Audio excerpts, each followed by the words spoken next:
Using sophisticated airborne imaging and structural analysis, lead author Sean Levick and team at the Carnegie Institution's Department of Global Ecology mapped more than 40,000 termite mounds over 192 square miles in the African savanna. They found that their size and distribution is linked to vegetation and landscape patterns associated with annual rainfall. The results reveal how the savanna terrain has evolved and show how termite mounds can be used to predict ecological shifts from climate change. Mound-building termites in the study area of Kruger National Park in South Africa tend to build their nest in areas that are not too wet nor too dry, but are well drained and on slopes of savanna hills above boundaries called seep lines. Seep lines form where water has flowed below ground through sandy porous soil and backs up at areas rich in clay. Typically, woody trees prefer the well-drained upslope side where the mounds tend to locate, while grasses dominate the wetter areas downslope. These relationships make the termite mounds excellent indicators of the geology, hydrology, and soil conditions, and those conditions affect what plants grow, and thus the entire local ecosystem. The researchers examined mound density, size, and location on the hills with respect to the vegetation patterns.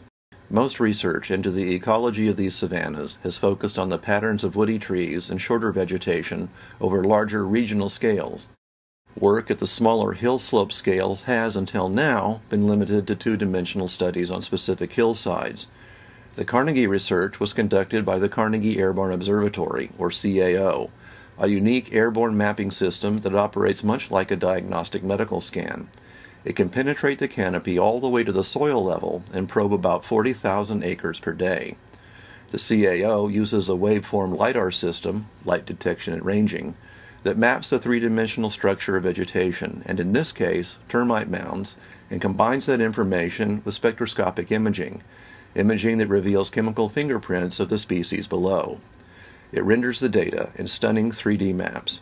The researchers investigated the vegetation and termite mound characteristics throughout enormous areas of African savanna in dry, intermediate, and wet zones.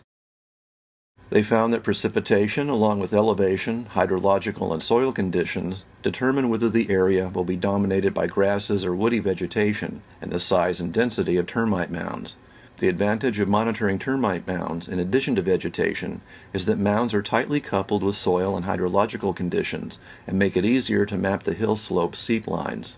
Furthermore, vegetation cover varies a lot between wet and dry seasons, while the mounds are not subject to these fluctuations. By understanding the patterns of the vegetation in termite mounds over different moisture zones, the scientists can project how the landscape might alter with climate change. Warming is expected to increase the variability of future precipitation in African savannas, so some areas will get more while others get less rain. The predictions are that many regions of the savanna will become drier, which suggests more woody species will encroach on today's grasslands. These changes will depend on complex but predictable hydrological processes along hill slopes, which will correspond to pattern changes in the telltale termite mounds we see today from the air. This research was funded by a grant from the Andrew Mellon Foundation. The Carnegie Airborne Observatory is supported by the W. M. Keck Foundation and William Hurst III.